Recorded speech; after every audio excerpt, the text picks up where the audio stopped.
कहानी की शुरुआत होती है हमारे मेन कैरेक्टर रियोटा से, जो कि एक टीम बेस्ड फाइटिंग गेम को लगातार खेलता रहता और फिर आगे चल के रियोटा का रैंक बढ़ जाता है। वो पूरी दुनिया में 10वें नंबर पे आ जाता है। लेकिन यहाँ पे रियोटा नहीं रुकता, क्योंकि रियोटा को ऐसा लगता है कि वो जापान का सबसे नंबर 1 प्लेयर बन चुका है। अब उसे पूरी दुनिया में नंबर 1 प्लेयर बनना है। और जो गेम रियोटा दिन भर खेलता रहता है वो पूरी दुनिया में फेमस है, क्योंकि इस गेम के अंदर प्लेयर्स को किसी भी तरीके का गन नहीं दिया जाता, बल्कि उनके हाथ में होता है बम। और इन्हीं बम की मदद से उन्हें अपने अपोनेंट की टीम को खत्म करना होगा। और ये गेम इसलिए इतना ज्यादा पॉपुलर हो गया क्योंकि इस गेम के अंदर लगातार आपको दिमाग लगाना होता है कि आप बम की मदद से अपने अपोनेंट को कैसे मारेंगे। लेकिन इस गेम को खेलते खेलते रियोटा ये बात भूल जाता है कि वो 22 साल का हो गया है और वो अब तक नल्ला है। लेकिन यहाँ पे रियोटा को इस बात की फिक्र नहीं होती, क्योंकि वो गेम के अंदर दुनिया का सबसे बेस्ट प्लेयर है। और यहाँ तक कि गेम के अंदर रियोटा की एक गर्लफ्रेंड भी होती है। और यही कारण है कि रियोटा गेम के अंदर रहना चाहता है। लेकिन अचानक से रियोटा बेहोश हो जाता है, और जब रियोटा की आंख खुलती है तो वो अपने आप को एक जंगल में पाता है, एक पेड़ पे लटका हुआ।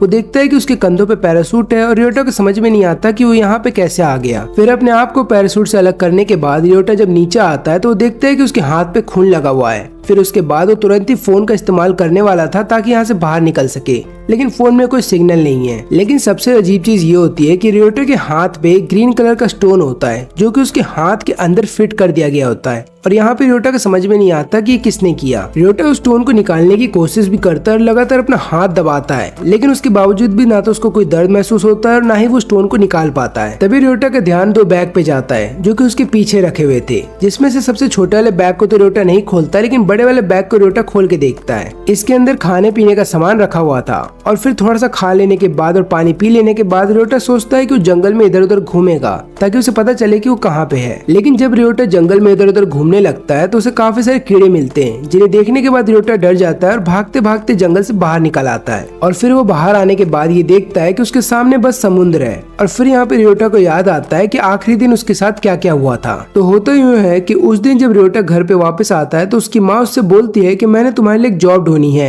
लेकिन यहाँ पे रियोटा अपनी माँ पे गुस्सा हो जाता है और बोलता है कि मेरे को वो जॉब नहीं करनी। इसके बाद रियोटा फिर एक दुकान में जाता है कुछ सामान लेने के लिए, और जब वो सामान लेके निकलता है तो उसके सामने 2 आदमी आ जाते हैं, जिन्हें रियोटा नहीं जानता था। और फिर रियोटा को बस इतना याद होता है कि उसके बाद वो इस जंगल में पहुंच गया। और इन्हीं बातों को सोचते हुए शाम हो जाती है। फिर रियोटा अपना सारा खाना भी खा लेता है और पानी भी पी लेता है। और अब रियोटा ये सोच रहा होता है कि वो कल क्या करेगा। तभी इसका ध्यान जाता है उस छोटे वाले बैग पे, और यहाँ पे रियोटा सोच रहा होता है कि उसे ये बैग खोलना चाहिए। वो बैग खोल के देखता है तो उसके अंदर काफी सारे छोटे छोटे बम होते हैं, जिनके बारे में अभी रियोटा को नहीं पता। और जैसे ही रियोटा उनमें से एक बम को उठा करके उसको एक्टिवेट करता है, उसका काउंटडाउन स्टार्ट हो जाता है। और इससे पहले कि इस बम का काउंटडाउन खत्म होता है, रियोटा उसको दूर फेंक देता है और तुरंत ही वो बम ब्लास्ट हो जाता है। जिसके बाद रियोटा सोच रहा होता है कि उसके छोटे से बैग में इतना सारे बम क्या कर रहे हैं। लेकिन अभी के लिए रियोटा इन चीजों को इग्नोर कर देता है और ये सोच रहा होता है कि उसे इस आइलैंड से बाहर कैसे निकलना है। और तभी रियोटा का ध्यान एक आदमी पे जाता है। रियोटा उसको तुरंत ही आवाज लगाने लगता है और ये सोचता है कि अब उसकी जान बच जाएगी। लेकिन ये आदमी रियोटा को देखते ही तुरंत ही उसकी तरफ बम फेंक देता है। अब यहाँ पे रियोटा बच तो जाता है, लेकिन रियोटा को एक बात याद आती है।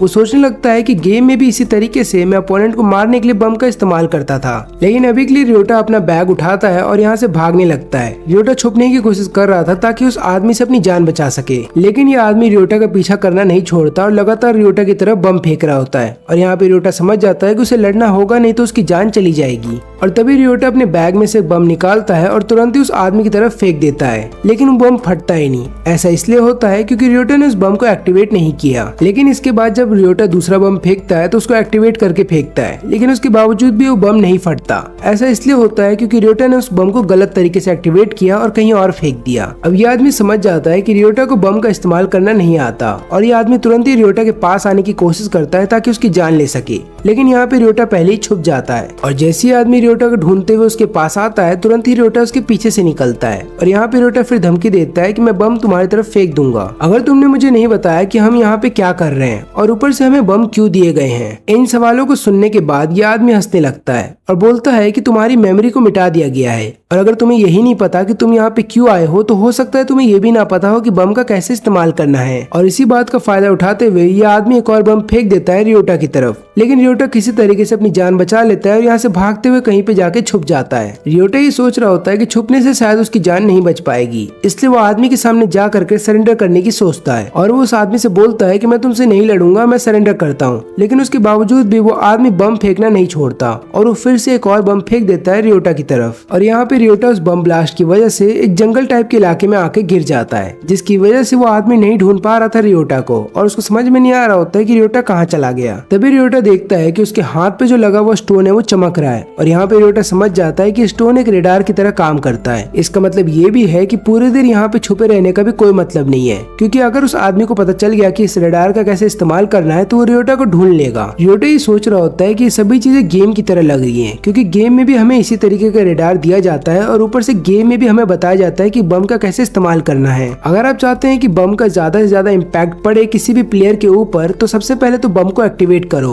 और उसके बाद जब आखिरी के 3 सेकंड बचे हों तब जाकर के बम फेंकना चाहिए। और यहाँ पे रियोटा अपने आप को समझा रहा होता है कि वो दुनिया का बेस्ट प्लेयर है तो उसके लिए काम ज्यादा मुश्किल नहीं होगा। लेकिन वहीं पे दूसरी तरफ इस आदमी को अभी तक से नहीं पता कि रियोटा कहाँ पे छुपा हुआ है, इसलिए आदमी डिसाइड करता है कि वो चारों तरफ बम फेंकेगा ताकि कहीं से रियोटा निकल जाए। और यहाँ पे रियोटा तुरंत ही छुपने के लिए पानी के अंदर कूद जाता है। अब इस आदमी को जैसी आवाज आती है वो तुरंत ही पास पहुंच जाता है पानी के और सोचता है कि वो पानी के अंदर बम फेंकेगा। लेकिन इस आदमी को ये बात नहीं पता थी कि ये सब एक चाल थी रियोटा की, क्योंकि रियोटा ने ऑलरेडी किनारे के ऊपर एक बम ऑलरेडी फिट कर दिया था और जैसे वो बम फटता है उस आदमी के चिथड़े उड़ जाते हैं और इस आदमी के बॉडी पार्ट्स जब उस पानी के अंदर गिर रहे होते हैं तब रियोटा देख लेता है उसके बॉडी पार्ट्स को और यहाँ पे रियोटा खुद पे अब गुस्सा कर रहा होता है और उसको रोना आता है और रियोटा खुद से बोल रहा होता है कि मैंने एक आदमी की जान ले ली। लेकिन बाद में रियोटा अपने आप को ये कह करके समझाता है कि ये तो मैंने सेल्फ डिफेंस में किया है। और इसके बाद रियोटा चला जाता है सोने के लिए और फिर हम देखते हैं कि इस आइलैंड पे आने से पहले रियोटा के साथ क्या क्या हुआ था। तो होता यूं है कि रियोटा ने गेमिंग कंपनी में जॉब के लिए अप्लाई किया था और ये रियोटा के लिए ड्रीम जॉब थी, लेकिन वो गेमिंग कंपनी मना कर देती है रियोटा को जॉब देने से और उसके बाद से रियोटा फिर लगातार बस गेम खेलने लगता, उसको कहीं पे भी जॉब नहीं चाहिए। और यहाँ घर पे रियोटा की माँ उससे बोलती है कि अगर तुम्हें उस गेमिंग कंपनी के अंदर जॉब नहीं मिला तो कहीं और जॉब कर लो, ऐसा तो है नहीं कि दुनिया में जॉब की कमी है, तुम कब तक घर में ऐसे ही नल्ले बैठे रहोगे और पूरे दिन गेम खेलोगे। लेकिन यहाँ पे रियोटा अपनी माँ पे गुस्सा हो जाता है और बोलता है कि मैं उसी कंपनी के अंदर काम करूंगा और नहीं तो मैं कहीं काम नहीं करने वाला। लेकिन यहाँ पे रियोटा की माँ लगातार उसे समझाने की कोशिश कर रही होती है, लेकिन रियोटा अपनी माँ की नहीं सुनता और फिर आखिरी में उसे इतना गुस्सा आ जाता है कि वो अपना कंसोल सीधा फेंक देता है दीवार की तरफ, जो कि सीधा दीवार के अंदर चला जाता है। और फिर वो अपनी माँ से बोलता है कि मेरी लाइफ मेरे ऊपर है, मैं अपनी लाइफ को देख लूंगा कैसे जीना है, आप अपनी लाइफ तो जी चुकी हो। और इसी के साथ रियोटा की आंख खुल जाती है। अब रियोटा की आंख खुलती है उसको भूख लगती है तो रियोटा इधर उधर ढूंढने लगता है खाने के लिए और तभी नदी के किनारे उसे एक लड़की मिलती है। लेकिन यहाँ पे वो लड़की रियोटा को देख करके डर जाती है। और वैसे तो ये लड़की रियोटा से मिल चुकी है लेकिन गेम के अंदर, जहाँ पे दोनों ही अपने गेम के अवतार में थे। और ये लड़की रियोटा को बहुत ज्यादा पसंद भी करती है क्योंकि रियोटा की काफी ज्यादा फोटो आ चुकी है मैगजीन्स में और ऊपर से इसको ऐसा लगता है कि रियोटा नंबर 1 प्लेयर है तो वो उसकी मदद करेगा नंबर 1 बनने में। और रियोटा खुद इसको बुलाता है अपनी टीम में शामिल होने के लिए, क्योंकि ये लड़की किसी और प्लेयर का वेट कर रही थी, यानी कि अपने दोस्तों का, लेकिन उसके दोस्त उस समय आते ही नहीं, तो इसलिए रियोटा के साथ चली जाती है उसकी टीम में शामिल होने के लिए। और फिर इस लड़की को ये लगने लगता है कि किस्मत भी यही चाहती है कि दोनों एक साथ आ जाएं। फिर अगले दिन इस लड़की की जो दोस्त होती है वो इससे माफी मांगते हुए बोलती है कि मेरे घर पे कुछ गेस्ट आ गए थे इसलिए मैं गेम में ऑनलाइन नहीं आ पाई। अब हमें इस लड़की का नाम पता चलता है और इस लड़की का नाम है हिमेको और हमें ये पता चलता है कि हिमेको बहुत ही सुंदर है दिखने में, इसलिए काफी सारे लड़के उससे अट्रैक्ट हो जाते हैं। और हिमेको अपने दोस्त के साथ जब शॉपिंग कर रही होती है तो अपने दोस्त को ये भी बताती है कि उस रात जब तुम नहीं आई थी तो मैं वर्ल्ड के सबसे बेस्ट प्लेयर के साथ गेम खेल रही थी। फिर इसके बाद जब दोनों लड़कियां कहीं बाहर जाने वाली होती हैं तब यहाँ पे हिमेको सोच रही होती है कि रियोटा कैसा दिखता होगा, कहीं वो एक बूढ़ा आदमी निकला तो मैं क्या करूंगी। तब उसकी दोस्त बोलती है कि तुम्हें दिन में सपने कम देखने चाहिए। और इसके बाद दोनों ही अपने गेम अवतार के कॉस्ट्यूम पहन करके फोटो खिंचवाते हैं। और यहाँ पे फोटो देख लेने के बाद हिमेको सोच रही होती है कि अगर ये फोटो रियोटा तक पहुंच गई तो रियोटा कैसा रिएक्ट करेगा, ये जान लेने के बाद कि जिस लड़की के साथ वो कल खेल रहा था वो स्कूल में पढ़ने वाली एक लड़की है। तो देखा जाए तो हिमेको की जिंदगी भी बहुत ही आम है, वो ना तो बहुत ज्यादा पॉपुलर है अपने स्कूल में और ना ही तो वो गेम में ज्यादा पॉपुलर है, लेकिन उसके बावजूद भी हिमेको इस जगह पे कैसे पहुंच गई उसको नहीं पता। लेकिन यहाँ पे हिमेको का ऐसा मानना है कि उसको पनिश किया जा रहा है। और फिर काफी देर ढूंढने के बाद हिमेको को भी एक बैग मिलता है जिसके अंदर काफी सारे बम रखे होते हैं। और फिर हिमेको सोच रही होती है कि उसको काफी सारे लोगों की जान लेनी पड़ेगी यहाँ पे जिंदा रहने के लिए। और इसके बाद ये डिसाइड करती है कि वो जंगल में जाएगी, लेकिन जंगल के अंदर इतने सारे इंसेक्ट्स हैं उनके बारे में सोचते हुए हिमेको डर जाती है। और फिर हिमेको डिसाइड करती है कि वो अभी के लिए यहीं पे आराम करेगी। और जब हिमेको आराम कर रही होती है तब उसे स्कूल की एक बात याद आती है जहाँ पे उसके सभी दोस्त मिल करके बातें बातें कर रहे थे कि अगर इस पेपर के ऊपर तुम किसी का भी नाम लिख दोगे जिसको तुम गायब करना चाहते हो तो वो गायब हो जाएगा और जिस भी व्यक्ति ने नाम लिखा है उसे 1 मिलियन येन दिए जाएंगे। और इसी के साथ हिमिको की आंख खुल जाती है। वो देखती है कि उसके सामने 3 आदमी हैं। वो तीनों आदमी बोलते हैं कि तुम्हें हमसे डरने की कोई जरूरत नहीं है, हम तुम्हें कोई नुकसान नहीं पहुंचाएंगे, बल्कि हम तो चाहते हैं कि तुम हमारी टीम को ज्वाइन कर लो ताकि हम तुम्हारे बम की मदद से काफी सारी मछलियां पकड़ सके, क्योंकि हमने जंगल में ढूंढा है लेकिन जंगल में खाने के लिए ज्यादा कुछ नहीं मिलेगा और ऊपर से हमें काफी दिनों तक सर्वाइव करना होगा। हो सकता है कोई शिप यहाँ से गुजरती हो, नहीं तो आखिरी चारा हमारे पास यही बचेगा कि हमें भी इस गेम के अंदर पार्टिसिपेट करना होगा। लेकिन तभी ये पहला आदमी बोलता है कि नहीं, हम इस गेम के अंदर पार्टिसिपेट नहीं करने वाले हैं क्योंकि ऐसा करना गलत होगा। अपनी जान बचाने के लिए मैं किसी और की जान नहीं लूंगा। अब ये सुन लेने के बाद दूसरा आदमी बोलता है कि तुम डरपोक हो और ऊपर से मेरी एक बात याद रखना कि जब सामने वाले की जान खतरे में होगी तो तुम्हारी जान लेने से पहले एक बार भी नहीं सोचेगा। लेकिन पहला आदमी उसकी बात नहीं सुनता। वो बोलता है कि मुझे मत सिखाओ मुझे क्या करना है और क्या नहीं, मैं एक टीचर हूँ और मुझे पता है कि क्या सही है और क्या गलत, और ऊपर से मुझे कमजोर भी मत समझना, मुझे जूडो आता है। तब दूसरा आदमी बोलता है कि तुम्हारा जूडो इन बम के सामने नहीं टिक पाएगा, और अब दोनों आपस में लड़ने के लिए तैयार थे। तभी दूसरा आदमी हिमिको को पकड़ लेता है और बोलता है कि मैं तुम्हें 2 ऑप्शन देता हूँ। पहला तो ये है कि तुम्हें अपनी जान लेनी होगी खुद से अगर तुम अपने मोरल वैल्यू पे टिके हुए हो, नहीं तो दूसरा ये कि तुम्हें अगर अपनी जान बचानी है तो तुम्हें अभी के अभी हमारी जान लेनी होगी। लेकिन तभी हिमिको एक इलेक्ट्रिक इक्विपमेंट का इस्तेमाल करती है अपनी जान बचाने के लिए, और तभी दूसरा आदमी बोलता है कि मैं अब हिमिको की जान नहीं लूंगा और न ही मैं यहाँ पे किसी की जान लेने वाला हूँ। ये सब मैंने किया ताकि मैं टीचर को रियलिटी दिखा सकूं। और इसके बाद ये तीनों आपस में बात कर रहे होते हैं कि इन्हें एक लीडर चुनने की जरूरत है और ये तीनों मिल करके हिमिको को अपना लीडर बना देते हैं। लेकिन यहाँ पे हिमिको को समझ में नहीं आ रहा होता है कि उसको लीडर क्यों बना दिया गया है। और तभी इन तीनों की नजर जाती है आसमान पे। ये लोग देखते हैं कि आसमान में प्लेन के जरिए कुछ ड्रॉप किया जा रहा है। अब ये तीनों उस जगह पहुंच जाते हैं तो उन्हें पता चलता है कि यहाँ पे खाना भेजा गया है और ये तीनों आराम से खाना खाने लगते हैं। लेकिन तुरंत ही वहाँ पे टीचर आता है और बोलता है कि हमें ये खाना बचा लेना चाहिए बाद के लिए और बाकी लोगों को भी देना चाहिए। हो सकता है हमारे अलावा कोई और लोग भी हों इस आइलैंड के ऊपर जिन्हें बहुत ज्यादा जरूरत है इस खाने की। लेकिन तुरंत ही दूसरा आदमी जान ले लेता है यहाँ पे टीचर की, क्योंकि इस आदमी को ऐसा लगता है कि अगर टीचर इनके साथ और जिंदा रहता तो हो सकता है टीचर इनके लिए बहुत बड़ी मुसीबत खड़ी कर देता। और अपने सामने खून होता हुआ देख हिमिको चौंक जाती है। तभी हिमिको को याद आता है कि उस दिन क्या हुआ था यहाँ पे आने से पहले। उसे याद आता है कि वो अपने दोस्तों के साथ थी और सेनपाई नाम के एक आदमी के घर पे जाने वाली थी। अब ये लोग सेनपाई से मिलते भी हैं और उनके घर पे जाने भी वाले थे। लेकिन तुरंत ही हिमिको बोलती है कि मुझे घर पे कुछ काम है, तुम लोग चलो, मैं थोड़ी देर में वापस आती हूँ। लेकिन हिमिको वापस आते ही नहीं और जब उसकी आंख खुलती है तो वो अपने आप को इस आइलैंड पे पाती है। अब यहाँ पे ये मोटा सा आदमी हिमिको को उठाता है नींद से और बोलता है कि हमें यहाँ से भागना होगा क्योंकि हो सकता है टीचर की तरह वो दूसरा आदमी हम दोनों की भी जान ले ले। और अब ये दोनों जब यहाँ से भाग रहे होते हैं तभी मोटा सा आदमी हिमिको को बताता है कि तुम्हारे हाथ में जो स्टोन लगा हुआ है तुम उसका इस्तेमाल कर सकती हो रेडार के तौर पे। और जब हिमिको इसका ट्राई करती है तब उसको पता चलता है कि वो दूसरा आदमी हमारा पीछा कर रहा है। और तभी लोग भागते भागते ब्रिज के पास आ जाते हैं जो ब्रिज बहुत ज्यादा टूटा हुआ है। अब हिमिको तो पार कर जाती है उस ब्रिज को, लेकिन ये मोटा सा आदमी डर रहा होता है। लेकिन तभी इस मोटे से आदमी के पीछे वो दूसरा आदमी आ जाता है और वो तुरंत ही बम फेंक देता है मोटे आदमी पे।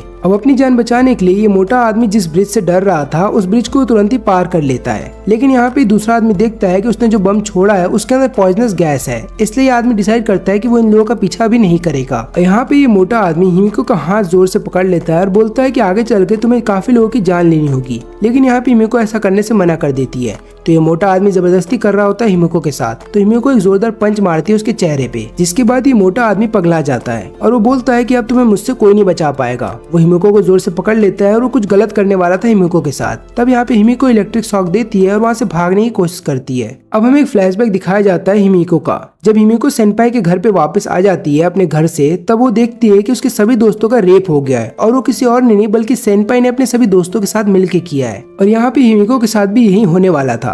लेकिन हिमिको कैसे भी करके अपने आप को बचा करके वहाँ से भाग रही होती है और तभी भागते समय वो अपने सबसे बेस्ट फ्रेंड से मिलती है जिसका रेप हो रहा होता है। वो बोलती भी हिमिको से कि मेरी मदद करो, लेकिन यहाँ पे हिमिको डर जाती है और अपनी दोस्त को वहाँ से छोड़ करके भाग जाती है और जाती है सीधा पुलिस स्टेशन। फिर पुलिस को सारी बात बताने के बाद सेनपाई और उसके सभी दोस्तों को गिरफ्तार कर लिया जाता है। लेकिन यहाँ पे हिमिको के जितने भी दोस्त थे अब वो हिमिको से नफरत करने लगते हैं क्योंकि उन सभी का ऐसा मानना है कि हिमिको उनको छोड़ के भाग गई थी। अब यहाँ पे हम प्रेजेंट में हिमिको को देखते हैं जो इन्हीं बातों को सोच रही होती है और एक जगह पे छुपी हुई होती है। तभी वहाँ पे वो मोटा सा आदमी फिर से आ जाता है और हिमिको को पकड़ लेता है और ये आदमी हिमिको को पकड़ते ही उसका रेप करने वाला था। तब यहाँ पे हिमिको डिसाइड करती है कि वो अपने आप को बम से उड़ा लेगी ताकि ये मोटा आदमी यहीं पे मर जाए, तब ये मोटा आदमी डर जाता है और वहाँ से भाग रहा होता है, लेकिन हिमिको उस मोटे आदमी को जिंदा नहीं छोड़ती। वो बम को तुरंत ही एक्टिवेट कर लेने के बाद मोटे आदमी पे छोड़ देती है, जिसके बाद वो मोटा आदमी वहीं पे मर जाता है और इस बात का हिमिको को कोई गम नहीं होता। अब यहाँ पे हिमिको सभी लड़कों को एक ही नजर से देखने लगती है और हिमिको डिसाइड करती है कि अब वो अपनी जान खुद ही बचाएगी। और यहाँ पे जब ये अपनी बॉडी को वॉश कर रही होती है तभी वहाँ पे रियोटा आ जाता है, लेकिन यहाँ पे रियोटा का ध्यान यहाँ पे हिमिको के बॉडी पे नहीं जाता,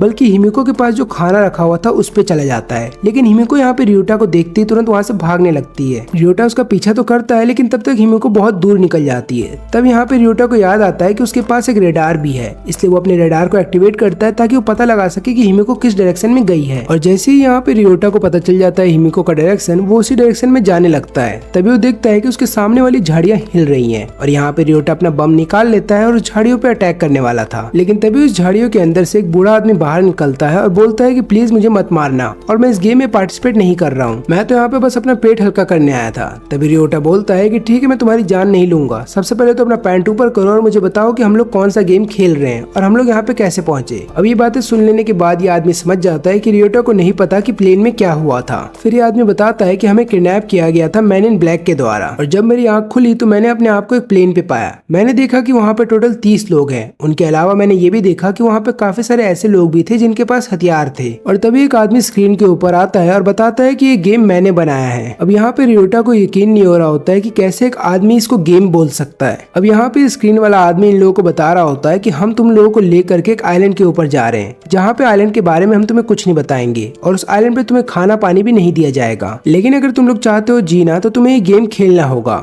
लेकिन अगर तुमने गेम खेलने से मना किया तो मेरे लोग अभी के अभी तुम्हारी जान ले लेंगे। और इस गेम में पार्टिसिपेट करने के लिए और खेलने के लिए आप लोगों को ग्रेनेड दिए जाएंगे। टोटल 8 तरह के ग्रेनेड है और हर एक ग्रेनेड एक दूसरे से अलग है, लेकिन ये बात किसी को नहीं बताई जाएगी कि वो ग्रेनेड किस तरीके से इस्तेमाल किए जा सकते हैं और उनके अंदर कौन सी पावर है। और अगर तुम्हें यहाँ से बाहर निकलना है तो तुम्हें टोटल 8 स्टोन्स को कलेक्ट करना होगा जो तुम्हारे हाथ पे हैं, और तुम्हें ये स्टोन्स तभी मिलेंगे जब तुम दूसरे प्लेयर की जान ले लोगे। लेकिन तभी रियोटा मना करता है सबको ये गेम खेलने के लिए। और यहाँ पे ऐसा लग रहा था कि रियोटा उस आदमी को जानता है जो स्क्रीन पे आकर सबको बता रहा है कि उनको गेम कैसे खेलना है। लेकिन यहाँ पे रियोटा क्योंकि जबरदस्ती मना कर रहा था कि उसे गेम नहीं खेलना है, तो इसलिए उसको इलेक्ट्रिक के शॉक दिए जाते हैं, जिसके बाद रियोटा बेहोश हो जाता है और फिर एक एक करके सभी लोगों को बोला जाता है पैराशूट पहनने के लिए, और पैराशूट ऑटोमेटिकली खुल जाएंगे। इसलिए अगर कोई व्यक्ति मना करता है कि उसे गेम नहीं खेलना है तो उसे बेहोश कर दिया जाएगा और फिर जबरदस्ती आइलैंड के ऊपर फेंक दिया जाएगा। अब यहाँ पे रियोटा के साथ भी यही होता है और नीचे आने के दौरान रियोटा के बॉडी पे चोट लग गई थी, जिसकी वजह से रियोटा के हाथ पे खून लगा था। और यहाँ पे रियोटा एक बात ये भी समझ जाता है कि जो रूल्स उस आदमी ने बताए थे इस गेम को खेलने के लिए, वैसे ही रूल उस गेम में भी हैं जो रियोटा डेली खेला करता था। और यहाँ पे रियोटा को ये भी लगता है कि जो व्यक्ति इन सबको इस आइलैंड पे लेकर के आया है उसी ने वो वीडियो गेम भी बनाया होगा। लेकिन तभी इसको इस बात का एहसास होने लगता है कि इसे और 6 लोगों की जान लेनी होगी यहाँ से बाहर निकलने के लिए। लेकिन इस आदमी को ऐसा लगता है कि सच्चाई सुन लेने के बाद रियोटा को सदमा लगा है, इसलिए आदमी बोलता है कि तुम मेरी टीम को ज्वाइन कर लो। लेकिन यहाँ पे रियोटा थोड़ा घबरा रहा होता है। रियोटा सोचता है कि अगर वो इस आदमी के साथ टीम अप करेगा तो आगे चल करके उसे 14 लोगों की जान लेनी होगी। फिर ये आदमी बोलता है कि अगर तुम मेरी मदद नहीं करोगे तो मैं इस गेम में पार्टिसिपेट नहीं करूंगा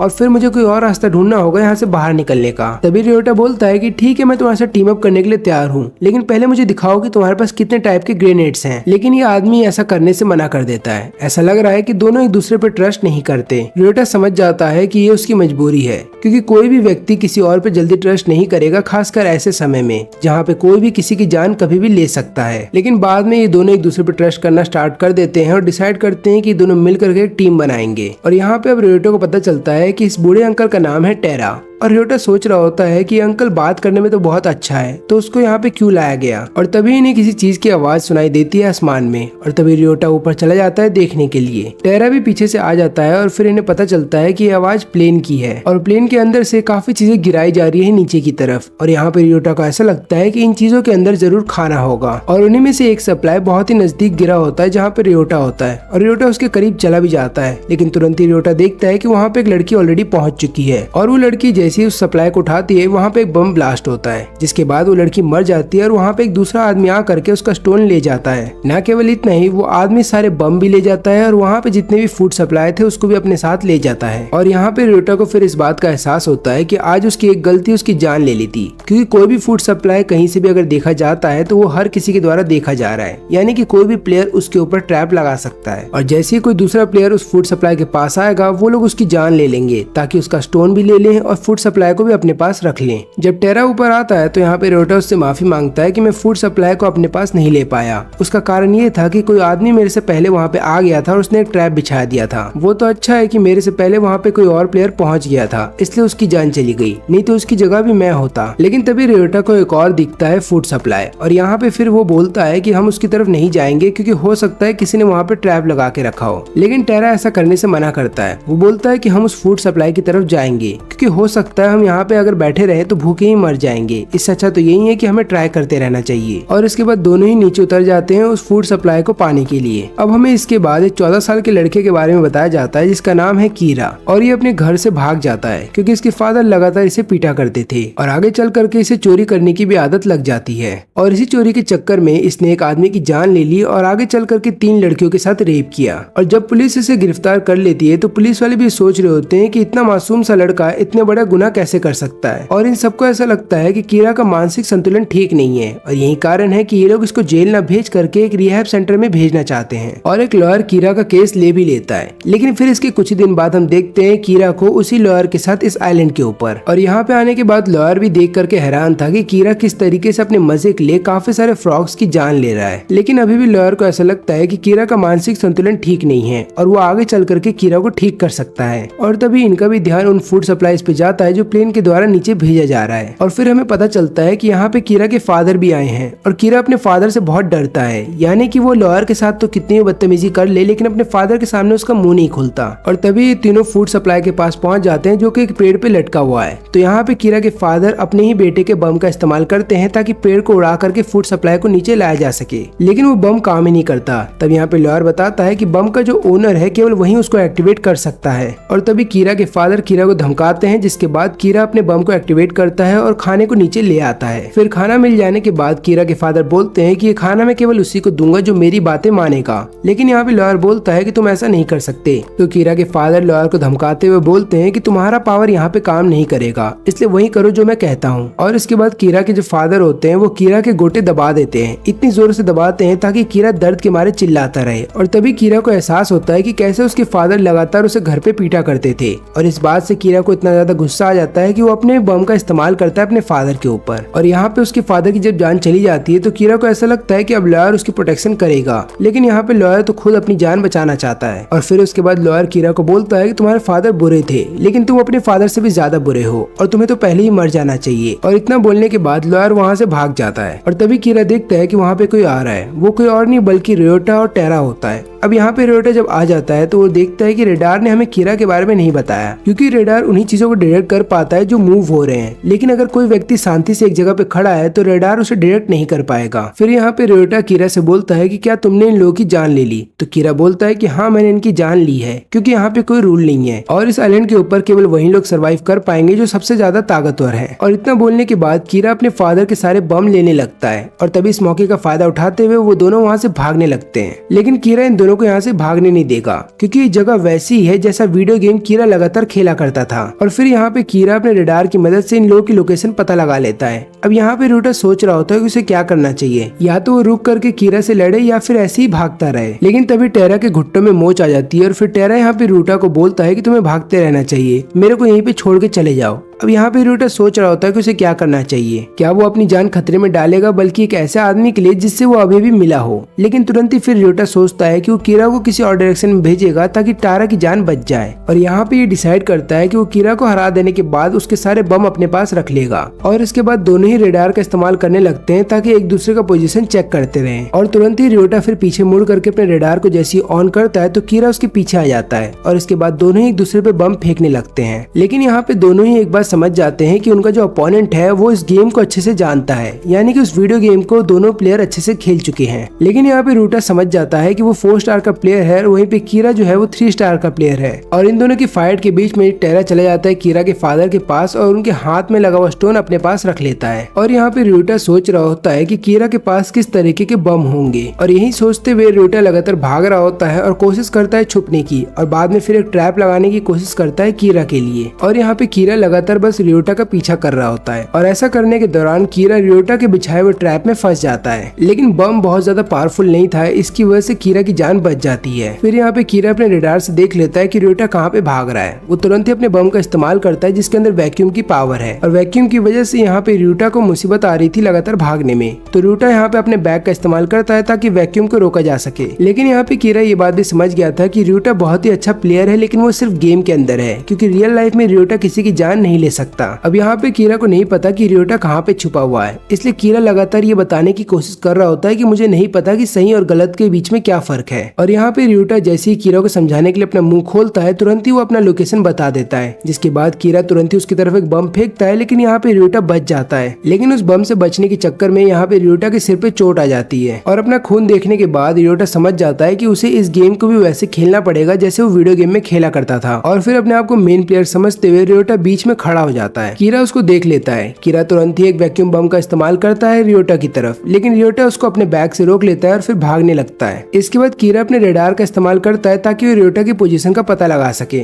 लेकिन उसको कुछ भी नहीं दिखता। और यहाँ पे कीरा को ऐसा लग रहा होता है कि रियोटा एक जगह पे रुक गया है ताकि रेडार में वो पकड़ा ना जाए, लेकिन ऐसा होता नहीं, बल्कि रियोटा तो लगातार कीरा के चारों तरफ घूम रहा होता है और उस पर बम भी फेंकता है। और यहाँ पे कीरा को समझ में नहीं आ रहा था कि रेडार उसको क्यों नहीं पकड़ पा रहा। तो होता यूं है कि रियोटा ने एक ऐसी टेक्निक को मास्टर कर लिया होता है जो केवल प्रो प्लेयर्स को पता होता है, और इसी टेक्निक की मदद से रियोटा ने रेडार को जैम कर दिया है। तो होता यूं है कि रियोटा ने अपने रेडार को उसी समय ऑन कर दिया था जिस समय कीरा ने ऑन किया था, और इसी की मदद से उसने कीरा के रेडार को जैम कर दिया। और फिर वो कीरा को लगातार कंफ्यूज करता रहता है और आखिरी में कीरा के पास एक बम भी फेंक देता है। और जैसे ही कीरा थोड़ी देर के लिए बेहोश हो जाता है, तब यहाँ पे रियोटा अपने होश में आता है और रियोटा खुद से बोलता है कि वो क्या करने वाला था, उसकी वजह से अभी किसी की जान चली जाती। और फिर यहाँ पे कीरा को एक पेड़ से बांध दिया जाता है और उसके बाद उसके सारे बम रियोटा के द्वारा ले लिए जाते हैं। और फिर यहाँ पे जब रियोटा जा रहा होता है तो कीरा पूछता है कि तुम्हारा नाम क्या है, और यहाँ पे रियोटा अपना असली नाम नहीं बताता बल्कि अपना गेम का नाम बताता है। और ये नाम सुनते ही कीरा समझ जाता है कि रियोटा जापान का सबसे बेस्ट प्लेयर है। और इसके बाद कीरा खुद से बोलता है कि मुझे इस आइलैंड पे बहुत मजा आने वाला है। अब यहाँ पे रियोटा और टेरा को अच्छा खासा खाना मिल जाता है। देखा जाए तो उनको केवल कप नूडल्स ही मिलते हैं खाने के लिए, लेकिन ये कप नूडल्स भी ऐसी जगह में 5 स्टार खाने से कम नहीं है। फिर खाना खा लेने के बाद टेरा जो है यहाँ पे लगातार रियोटा को बोल रहा होता है कि तुम्हारा शुक्र है जो तुमने अपनी जान खतरे में डाली मेरे लिए। और इतना बोलने के बाद टेरा लगातार रोने लगता है। लेकिन यहाँ पे टेरा को अभी भी समझ में नहीं आ रहा था कि उसको इस आइलैंड पे क्यों लाया गया है, उसने ऐसी क्या गलती की है। अब इसके बाद हमें रियोटा का घर दिखाया जाता है जहाँ पे रियोटा की माँ अपनी जान देने वाली थी, लेकिन तुरंत ही रियोटा के फादर उधर पे आकर के उसकी माँ की जान बचा लेते हैं। और यहाँ पे रियोटा की माँ बोलती है कि मेरी वजह से मेरा लड़का बिगड़ गया है, क्योंकि मैंने उसकी अच्छे से परवरिश नहीं की, यही कारण है कि वो तुम्हें अपना पिता नहीं मानता,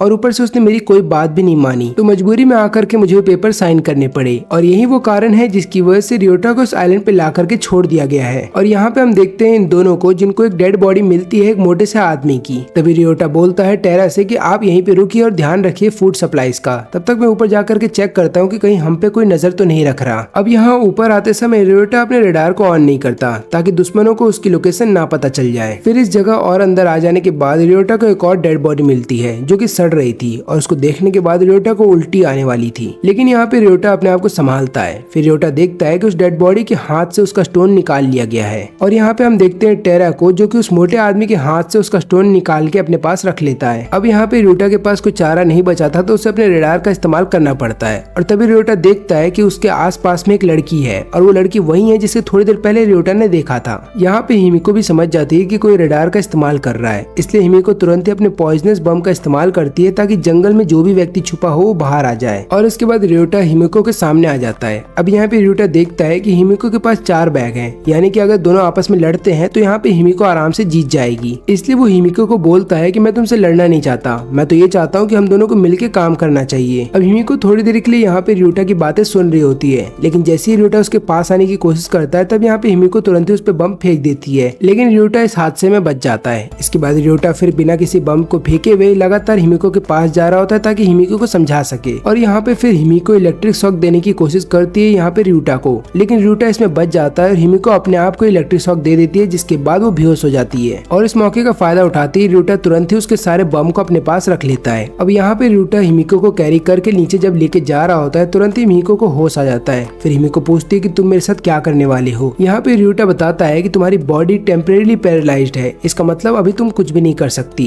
इसलिए मैं चाहता हूँ कि तुम हमारे साथ चलो और मेरी बात सुनो। लेकिन यहाँ पे हिमिको को ऐसा लगता है कि कहीं रियोटा उसका फायदा न उठाए, इसलिए हिमिको कोशिश करती है और एक बम अपने पॉकेट से निकालती है और बोलती है कि मैं चाहूंगी कि हम दोनों अभी के अभी मर जाएं। लेकिन रियोटा उसे ऐसा करने से मना कर देता है और बोलता है कि मैं वादा करता हूँ कि तुम्हारे साथ कुछ भी गलत नहीं होगा। अब यहाँ पे हिमिको जब टेरा से मिलती है तो टेरा बोलता है कि हम दोनों चाहते हैं कि तुम हमारी टीम को ज्वाइन कर लो ताकि हम दोनों वापस अपने घर जा सके। हिमिको बोलती है कि घर जाके भी क्या फायदा जब हमारे अपनों ने ही पेपर साइन कर दिया हो हमें यहाँ पे भेजने के लिए, और वो लोग खुद चाहते हैं कि हम यहाँ पे आकर के मर जाएं, वो हमें जिंदा नहीं देखना चाहते। यहाँ पे रियोटा पूछता है कि तुम्हें इन सब चीजों के बारे में कैसे पता, और यहाँ पे फिर हिमिको बताती है कि मेरी फ्रेंड्स ने ही मेरा नाम लिख दिया था पेपर के ऊपर क्योंकि उनको ऐसा लगता है कि मैंने उनकी मदद नहीं की थी। और फिर यहाँ पे टेरा बताता है कि इस जगह पे आने से पहले मेरा एक कस्टमर के साथ फाइट हो गया था। और ये सारी बातें सुन लेने के बाद रियोटा समझ जाता है कि जितने भी लोग इस आइलैंड के ऊपर आकर के फंस गए हैं उनके घर वाले उनसे प्यार नहीं करते। और यहाँ पे रियोटा ये भी समझ जाता है कि उसके लिए पेपर किसी और ने नहीं बल्कि उसकी खुद की माँ ने साइन किया होगा।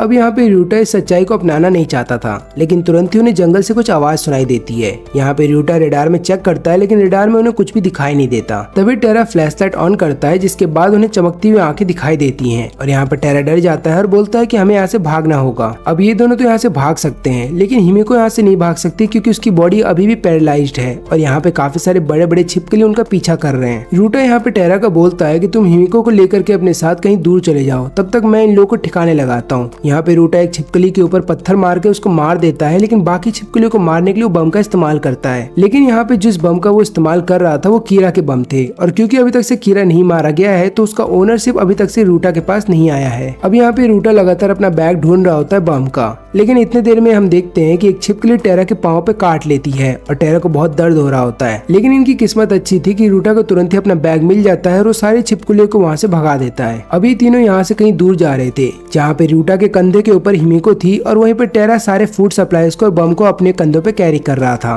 और यहाँ पे फिर टेरा लगातार तारीफ कर रहा होता है रियोटा की। वो बोल रहा होता है कि तुम चाहते तो मेरे को और हिमिको को छोड़ के जा सकते थे लेकिन तुमने ऐसा नहीं किया, ये दिखाता है कि तुम एक हीरो हो। लेकिन यहाँ पे टेरा बहुत ज्यादा डरा हुआ है और इसीलिए वो लगातार तारीफ कर रहा है रियोटा की क्योंकि उसको डर है कि अगर रियोटा ने उसको अकेले छोड़ दिया तो वो यहाँ पे मर जाएगा। फिर हमें पता चलता है कि टेरा भले ही कितनी अच्छी बातें क्यों ना करता हो और अपनी फैमिली के साथ भी अच्छा बिहेव करता हो, लेकिन वो अपने कस्टमरों के साथ कभी भी अच्छा बिहेव नहीं करता था और उसने काफी सारे गलत काम भी किए हैं अपने कस्टमर्स के साथ। और फिर टेरा समझ जाता है कि यही कारण है कि मेरे को यहाँ पे भेजा गया है। तभी छिपकलियों के द्वारा इन पे फिर से हमला होता है और यहाँ पे रियोटा और टेरा दोनों अलग हो जाते हैं। रियोटा अपने रेडार का इस्तेमाल करता है टेरा को ढूंढने के लिए, लेकिन वो ढूंढ नहीं पाता और यहाँ पे रियोटा को ऐसा लग रहा होता है कि टेरा ने उसको धोखा दिया क्योंकि टेरा के पास सारे फूड सप्लाई और बम थे। लेकिन जैसे ही रियोटा के ऊपर एक छिपकली हमला करने वाली थी तुरंत ही वहाँ पे एक बम आता है और छिपकली को मार देता है और फिर पीछे से टेरा आता है। वो बोलता है कि मैं तुम्हारी लोकेशन पता नहीं कर पा रहा था। तब यहाँ पे रियोटा बोलता है कि मुझे माफ कर देना क्योंकि मैंने तुम पे शक किया। टेरा बोलता है कि तुम्हें माफी मांगने की कोई जरूरत नहीं है क्योंकि जब लोग अकेले होते हैं और डरे हुए होते हैं तो उनके दिमाग में केवल नेगेटिव चीजें ही आती हैं। और इसके बाद टेरा अपने बम के बारे में सारे सीक्रेट्स बता देता है रियोटा को कि उसके पास कितने टाइप्स के बम हैं।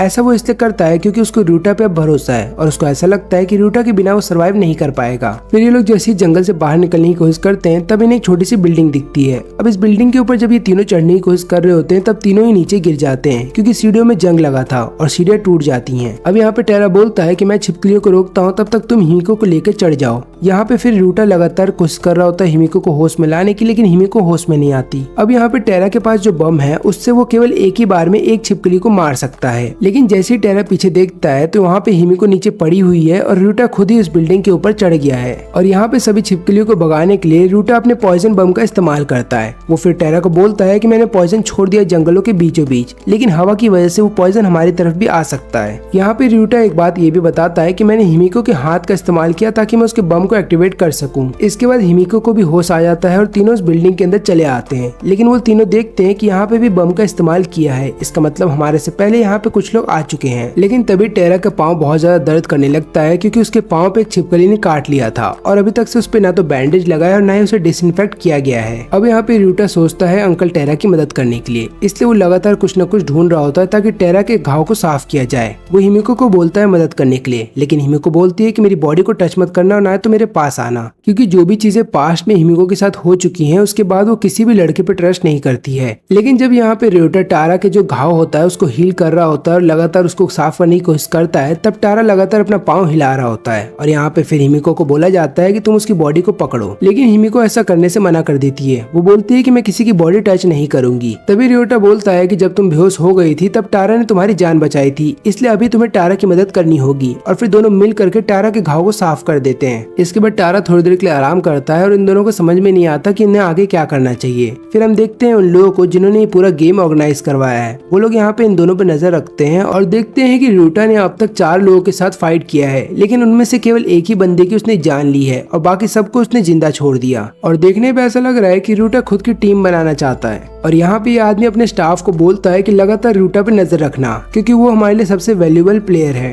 अब उसी दौरान हम देखते हैं हिमिको को, जो अपने फोन में अपने कॉस्प्ले वाला फोटो देख रही होती है। तभी रियोटा बोलता है कि कॉस्प्ले वाली फोटो तुमने कहाँ खिंचवाई थी। तब हिमिको उसके पाँव पे एक लात मारती है और बोलती है कि तुम्हें किसने कहा मेरे फोन पे नजर रखने के लिए, और ये मत सोचना कि मैं तुम्हारे साथ टीम अप करने वाली हूँ। मैं तुम दोनों के साथ मिलकर के टीम नहीं बनाऊंगी और मैं ये भी नहीं बताऊंगी कि मेरा नाम क्या है। तभी रियोटा पूछता है कि तुम्हारे पास इतने सारे सूटकेस, वो भी खाने के, और इतने सारे बम कहाँ से आए। इसका मतलब ये है कि तुमने काफी सारे लोगों की जान ली है। अब यहाँ पे रियोटा सोचता है कि वो इस लड़की पर ट्रस्ट नहीं कर सकता, क्योंकि किसी दिन ऐसा आएगा जब ये लड़की हम दोनों को धोखा दे के चली जाएगी। लेकिन यहाँ पे हिमिको फिर अपने आप को जस्टिफाई करने लगती है और बताती है कि मेरे साथ क्या क्या हुआ था। लेकिन यहाँ पे रियोटा उसकी कोई बात नहीं सुनता और बोलता है कि अगर तुमने हम दोनों को यहाँ पे अभी मार दिया तो तुम्हारे पास इतने सारे स्टोन हो जाएंगे कि तुम यहाँ से बाहर निकल सकती हो, और तुम चाहोगी कि हम तुम्हारे कहानी पे भरोसा कर ले ताकि हमें तुम पे ट्रस्ट होने लगे, और सही मौका मिलते तुम हमें धोखा देके चली जाओगी। लेकिन तुरंत ही इन्हें इस बात का एहसास होता है कि कोई अपना रेडार का इस्तेमाल कर रहा है। तभी यहाँ पे रियोटा हिमिको को बोलता है कि तुम्हारी लोकेशन पता चल गई है, क्योंकि तुम लगातार हिल रही थी, तो एक काम करो, तुम हम दोनों को यहाँ पे छोड़ करके कहीं दूर चली जाओ। लेकिन तभी रियोटा डिसाइड करता है कि वो खुद भी चला जाएगा जंगल के अंदर और उस आदमी को पकड़ेगा जिसने अभी अभी रेडार का इस्तेमाल किया था। और इसके बाद रियोटा जंगल में आते ही तुरंत अपना रेडार ऑन कर देता है और लगातार इधर उधर जंगल में भाग रहा होता है, ताकि जो भी व्यक्ति जंगल में छुपा हुआ हो वो उनकी बिल्डिंग की तरफ ना जाए। इसके बाद रियोटा फिर से अपना रेडार ऑन करता है और तुरंत ही उसका अपोनेंट उसके पीछे से आ जाता है। अब यहाँ पे उसका अपोनेंट कोई और नहीं बल्कि हिमिको का ही वो साथी है जिसके साथ हिमिको ने पहले टीम अप किया था। फिर यहाँ पे रियोटा लगातार बच के भाग रहा होता है। फिर एक कोने में आ जाने के बाद रियोटा उसको धमकाता है कि मैं तुम्हारी तरफ बम फेंक दूंगा क्योंकि तुम नाइफ का इस्तेमाल कर रहे हो। लेकिन यहाँ पे रियोटा को बात नहीं पता थी कि इसका एक और साथी उस जंगल में छुपा हुआ है और वो साथी होता है लॉयर। और फिर दोनों मिल करके यहाँ पे रियोटा को हरा देते हैं और फिर रियोटा के सारे बम चेक करने लगते हैं। तो यहाँ पे लॉयर बोलता है कि इसके पास काफी सारे बम है, इसका मतलब ये है कि इसने काफी लोगों का खून किया है। लॉयर लगातार अपने साथी को बोल रहा होता है कि रियोटा की जान ले लो, लेकिन उसका साथी ऐसा नहीं करता और तभी रियोटा एक इलेक्ट्रिक शॉक देता है लॉयर को और वहाँ से भागने लगता है। अब ये व्यक्ति जानबूझ के रियोटा को नहीं मारता क्योंकि वो देखना चाहता था कि रियोटा कहाँ पे जाकर के छुपेगा। अब रियोटा जैसे ही अपने हाइड आउट पे आता है तब हिमिको बताती है कि तुम दोनों जियो या मरो, मुझे उससे कोई मतलब नहीं, मैं अपना सामान लेकर के यहाँ से जा रही हूँ। लेकिन जैसे ही वहाँ से जाने वाली थी वो आदमी वहाँ पे आ जाता है और ये आदमी बताता है कि मैंने जानबूझ के रियोटा को वहाँ से जाने दिया था क्योंकि मुझे पता था कि वो अपने हाइड आउट पे जाकर के छुपेगा, और मुझे ये भी बात पता थी कि वो तुम्हारे साथ ही काम कर रहा होगा मिल करके, क्योंकि जो इलेक्ट्रिक शॉक इसने लॉयर को दिया था वही इलेक्ट्रिक शॉक तुमने मुझे भी दिया था। इसका मतलब यही है कि तुम दोनों मिल करके काम कर रहे हो और तुम्हारे पास इतने सारे बम है। इसका मतलब यही है कि तुमने उस मोटे आदमी की भी जान ले ली। अब चलो सारे स्टोन और बम मेरे हवाले कर दो। तभी रियोटा उठता है और इस आदमी को धमकी देने लगता है और फिर यहाँ पे रियोटा को समझ में आता है कि शायद वो गलत था इस गेम के बारे में, क्योंकि यहाँ से निकलने के लिए रियोटा को भी 8 स्टोन्स इकट्ठा करने पड़ेंगे और उसके लिए उसको बाकी लोगों की जान लेनी होगी। अगर वो किसी की जान नहीं लेगा तो वो यहाँ से कभी नहीं निकल पाएगा। तभी टेरा बीच में आने की कोशिश करता है ताकि वो इस आदमी को रोक सके, लेकिन ये आदमी अपनी नाइफ की मदद से टेरा के फिंगर्स को काट देता है और इसके बाद ये रियोटा को भी वहाँ से धक्का दे देता है। जब रियोटा को होश आता है तो वो देखता है कि वो एक पेड़ पे लटका हुआ है। इसके बाद रियोटा फिर से अपने हाइड आउट पे वापस आता है जहाँ पे टेरा का हाथ में से खून निकल रहा है और वो देखता है कि उसके जितने भी सप्लाईज हैं वो सब गायब हैं। वो फिर हिमिको को ढूंढने लगता है, लेकिन हिमिको भी वहाँ से जा चुकी है। वो तुरंत ही देखता है कि हिमिको का फोन वहीं पे पड़ा हुआ है और वो फोटो देख लेता है जो हिमिको उससे छुपा रही थी। और फिर रियोटा सोचता है कि हिमिको वही लड़की है जो गेम में लगातार मेरे साथ खेल रही थी और मुझे उससे प्यार हो गया था। फिर यहाँ पे रियोटा चला जाता है तुरंत ही हिमिको की जान बचाने के लिए। तो टेरा बोलता है कि प्लीज मुझे छोड़ के मत जाओ। यहाँ पे रियोटा बोलता है कि मुझे तुम्हें छोड़ के जाना होगा, तभी जाकर के मैं हिमिको की जान बचा पाऊंगा और तुम्हारे लिए कुछ मेडिसिन ला पाऊंगा जिससे कि तुम्हारी ब्लीडिंग को रोका जा सके। लेकिन यहाँ पे टेरा फिर भी बोलता है कि प्लीज मुझे छोड़ के मत जाओ, लेकिन रियोटा उसकी कोई बात नहीं सुनता और चला जाता है हिमिको को बचाने के लिए। अब यहाँ पे दोनों हिमिको को बंदी बना लेते हैं और फिर डिसाइड करते हैं कि वो दोनों हिमिको को टॉर्चर करेंगे धीरे धीरे। और जैसे वो ऐसा करने वाले थे तुरंत ही उन्हें इस बात का एहसास होता है कि किसी ने अपने रेडार का इस्तेमाल किया है। और इस आदमी को पता चल जाता है कि रूटा अभी जिंदा है, तो इसलिए वो लॉयर को बोलता है कि तुम लगातार बम फेंकते रहना अगर रूटा यहाँ पे आता है तो, और मैं कहीं पे जाकर के छुप जाऊंगा क्योंकि मेरे पास कोई भी बम नहीं है।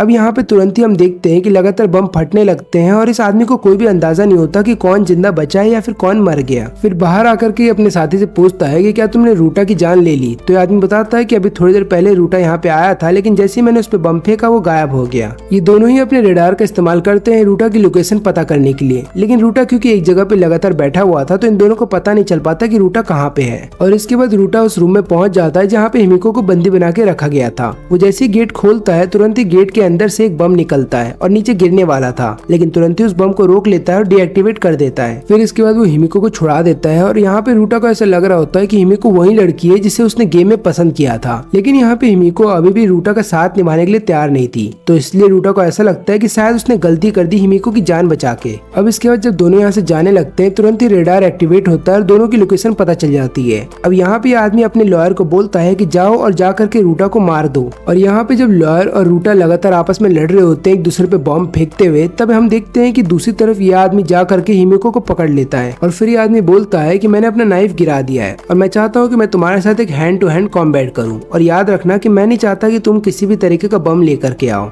और मैं तुम्हें ये भी बता दूं कि मैंने ऑलरेडी 4 स्टोन कलेक्ट कर लिए हैं, अगर तुम मुझे हरा देते हो तो 4 स्टोन तुम्हारे हो जाएंगे। तो सोच लो तुम्हारे पास एक अच्छा मौका है यहाँ से बाहर निकलने का। अब यहाँ पे रूटा छुपा हुआ था, लेकिन जैसे ही वो इस आदमी की सारी बातें सुनता है उसके बाद ये तुरंत ही उस आदमी पे हमला करने के लिए चला जाता है उसी के नाइफ के जरिए। लेकिन वो आदमी तुरंत ही रूटा को पकड़ लेता है और बाद में बोलता है कि मैंने कहा था ना मुझे तुम्हारे साथ हैंड टू हैंड कॉम्बैट करना है, और ऊपर से तुमने मेरी ही नाइफ का इस्तेमाल किया मुझे मारने के लिए। अब यहाँ पे हिमिको भी लगातार कोशिश कर रही होती है रूटा की जान बचाने के लिए, लेकिन ये आदमी तुरंत ही हिमिको को अपने से दूर फेंक देता है। लेकिन बाद में इस आदमी को पता चलता है कि जब हिमिको इसकी बॉडी पे चढ़ गई थी तुरंत ही हिमिको ने एक बम लगा दिया था उसकी बॉडी के ऊपर, जो कि एक गैस बम था, और तुरंत ही फिर हिमिको और रूटा वहाँ से भागने लगते हैं। भागते भागते ये दोनों ऐसी जगह पे पहुंच जाते हैं जहाँ से निकलने का कोई रास्ता नहीं था, लेकिन तुरंत ही रूटा देखता है कि ऊपर एक छोटी सी जगह है जहाँ से हम लोग बच के निकल सकते हैं। रूटा सबसे पहले उसके ऊपर चला जाता है और बाद में हिमिको को खींचने लगता है, लेकिन तुरंत ही वो आदमी वहाँ पे आ जाता है और हिमिको का पाँव पकड़ लेता है। लेकिन वहाँ पे रूटा एक बम फेंक देता है जिसकी वजह से वो आदमी वहीं पे मर जाता है, और उसके बाद यहाँ पे रूटा ने हिमिको की जान भी बचा ली थी। अब यहाँ पे यह आदमी जो सबके ऊपर नजर रख रहा है वो बोलता है कि मुझे नहीं लगा था कि रूटा इस आदमी की जान ले पाएगा, मुझे तो लगा था वो दूसरा आदमी इस गेम को जीत पाएगा।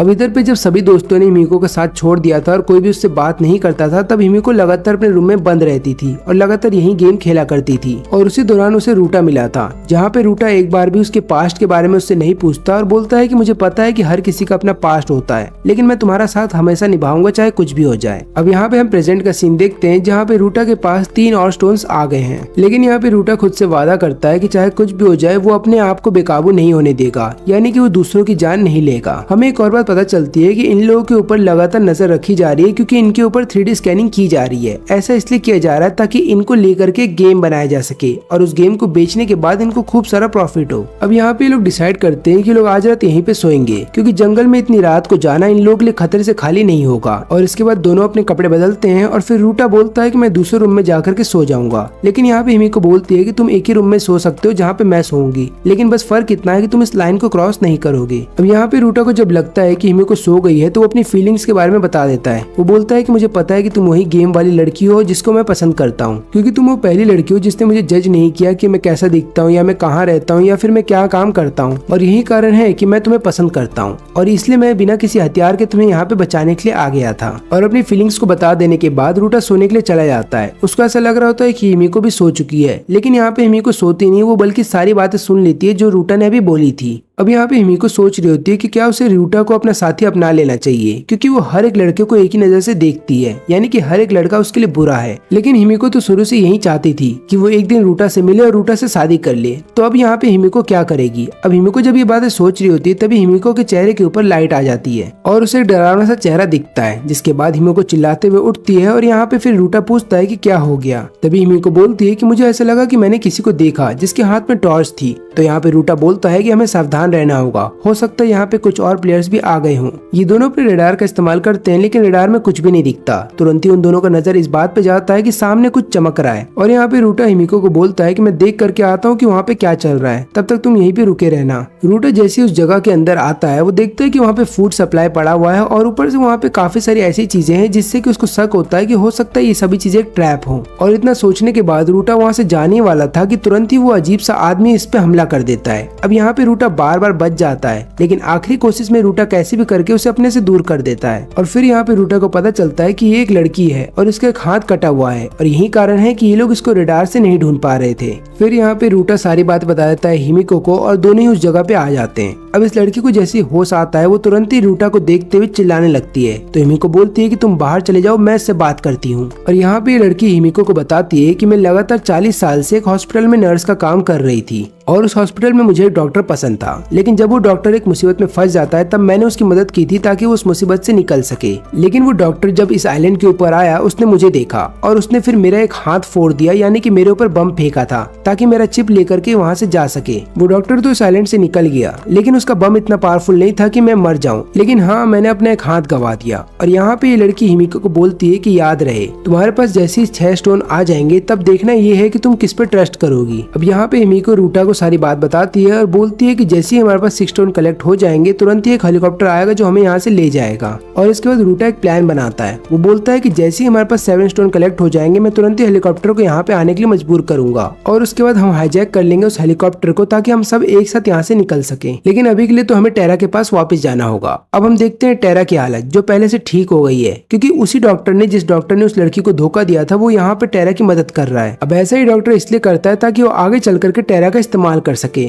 तभी वहाँ पे रूटा और हिमिको दोनों आ जाते हैं, और वो लोग डॉक्टर को टेरा से दूर रहने के लिए बोलते हैं। लेकिन डॉक्टर बोलता है कि मैं यहाँ से गुजर रहा था और मैंने देखा इसको मरते हुए, इसलिए मैंने इसकी जान बचाई। और यहाँ पे टेरा भी रियोटा को बोलता है कि हम इस आदमी पे भरोसा कर सकते हैं क्योंकि इसने मेरी जान बचाई है। अब यहाँ पे रियोटा बोलता है कि ठीक है, तुम हमारे टीम में शामिल हो सकते हो, लेकिन रियोटा बोलता है कि उससे पहले तुम्हें अपने बम दिखाने होंगे। अब यहाँ पे रियोटा एक बात समझ जाता है कि इस डॉक्टर के पास जिस तरीके के बम है, उनको चलाने के लिए रिमोट का इस्तेमाल करना होगा। इसका मतलब ये है कि ये डॉक्टर इतना बड़ा खतरा नहीं है जितना बड़ा रियोटा समझ रहा था। लेकिन यहाँ पे डॉक्टर का प्लान कुछ और था। डॉक्टर को पता था कि इनके पास टोटल 6 स्टोन्स हैं, इसलिए डॉक्टर चाहता था कि ये लोग किसी भी तरीके से एक और स्टोन कलेक्ट करें और बाद में डॉक्टर इनको धोखा देकर के इनके स्टोन्स लेकर के यहाँ से चला जाएगा। तभी वो लोग देखते हैं कि फूड का सप्लाई फिर से नीचे आ रहा है, और यहाँ पे फिर रूटा बोलता है कि हमें जाना होगा फूड सप्लाई को कलेक्ट करने के लिए। जैसे ही रूटा वहाँ पे पहुंचता है तो वो लोग अपने रडार की मदद से देखते हैं कि वहाँ पे टोटल 6 लोग हैं, लेकिन इतने सारे लोगों के होने के बावजूद भी रूटा बोलता है कि हमें फूड सप्लाई को कलेक्ट करना होगा। फिर ये लोग जब आगे बढ़ रहे होते हैं तो लोग की नजर जाती है रडार पे, और इनको पता चलता है कि बाकी 2 लोग तो छुप गए हैं और बाकी 2 लोग अभी भी इनका पीछा कर रहे हैं। अब भागते भागते रूटा को वो आदमी दिखता है जिसने इससे पहले ट्रैप लगाया था रूटा के लिए, लेकिन रूटा नहीं मरता बल्कि कोई और लड़की मर जाती है। अब यहाँ पे दोनों ही सूटकेस को पाना चाहते थे, लेकिन दोनों नीचे गिर जाते हैं। इसके बाद अब दोनों को एक दूसरे का सामना करना होगा और दोनों ही एक दूसरे पे बम फेंकना स्टार्ट कर देते हैं। वहीं पे दूसरी तरफ हम देखते हैं हिमिको को, जिसको एक लड़की मिल जाती है, और ये लड़की भी उसी आदमी के साथ होती है, और ये लड़की तुरंत ही हिमिको को बेहोश कर देती है, और उसके बाद हिमिको के ऊपर एक बम छोड़ करके वहाँ से चली जाती है। अब यहाँ पे हम देखते हैं रूटा को, जो लगातार उस आदमी से लड़ रहा है और एक रॉक के पीछे छुपा हुआ होता है। अब यहाँ पे इस डॉक्टर को सूटकेस तो मिल जाता है, लेकिन सूटकेस के अंदर अभी भी पैराशूट लगा हुआ होता है, और उस डॉक्टर को परेशानी हो रही होती है। तभी दूसरा आदमी डॉक्टर के ऊपर एक बम फेंक देता है। रूटा तुरंत ही डॉक्टर को बोलता है कि उस सूटकेस को छोड़ के वहाँ से भागो। अब डॉक्टर वहाँ से भाग तो जाता है, लेकिन भागने से पहले वो सूटकेस के ऊपर एक बम लगा देता है ताकि वो पैराशूट से अलग हो जाए। और जब ये सूटकेस नीचे गिर रहा होता है तो डॉक्टर बोलता है रूटा से कि उस सूटकेस को पकड़ लेना। रूटा तुरंत ही उस सूटकेस को पकड़ लेता है और वहाँ से भागने लगता है। अब यहाँ पे हम देखते हैं हिमिको को, जो अभी भी जिंदा होती है। वो तुरंत ही लड़की के ऊपर हमला करती है और बोलती है कि पहली बात तो ये कि मेरे पास ऐसे बम हैं जो मैं तुरंत ही जाके एक्टिवेट कर सकती हूँ, बल्कि तुम्हारे बमों को एक्टिवेट होने में टाइम लगता है, और मैं दूसरे हाथ से तुम्हें इलेक्ट्रिक शॉक भी दे सकती हूँ। इसका मतलब ये है कि हम दोनों की फाइट में मैं जीतने वाली हूँ। अब यहाँ पे रूटा लगातार सूटकेस को लेकर के भाग ही रहा होता है कि तभी उसके ऊपर फायर बम आकर के गिरने लगते हैं, और ये बम किसी और के द्वारा नहीं बल्कि एक आदमी के द्वारा गिराए जाते हैं जो कि कीरा के साथ वहाँ पे आ गया था। और यहाँ पे कीरा इस आदमी को बोलता है कि रूटा की जान अभी के अभी ले लो, लेकिन ये आदमी ऐसा करने से मना कर देता है। अब रूटा यहाँ पे आग के बीच में फंसा हुआ था कि तभी दूसरा आदमी वहाँ पे आता है, रूटा के चेहरे पे एक लात मारता है, और उसके बाद वो सूटकेस ले करके सीधा पानी में कूद जाता है क्योंकि सूटकेस में आग लग गई थी। अब यहाँ पे रूटा भी सीधा पानी के अंदर कूद जाता है क्योंकि उसकी बॉडी पे भी आग लग गई थी। और यहाँ पे फिर कीरा अपने साथी से बोलता है कि हमें तुरंत ही किनारे के पास जाना चाहिए और ये कोशिश करनी चाहिए कि वो दोनों ऊपर चढ़ के ना आ पाए। अब यहाँ पे ये लड़की लगातार हिमिको को बोल रही होती है कि मुझे पता है कि तुम्हें इलेक्ट्रिक शॉक देने वाला हथियार अपने पास क्यों रखती हो, क्योंकि तुम्हारे साथ कुछ पास्ट में गलत हुआ है। और इतना सुन लेने के बाद हिमिको अपने ऊपर से काबू खो बैठती है और लगातार हमला करने की कोशिश करती है इस लड़की के ऊपर,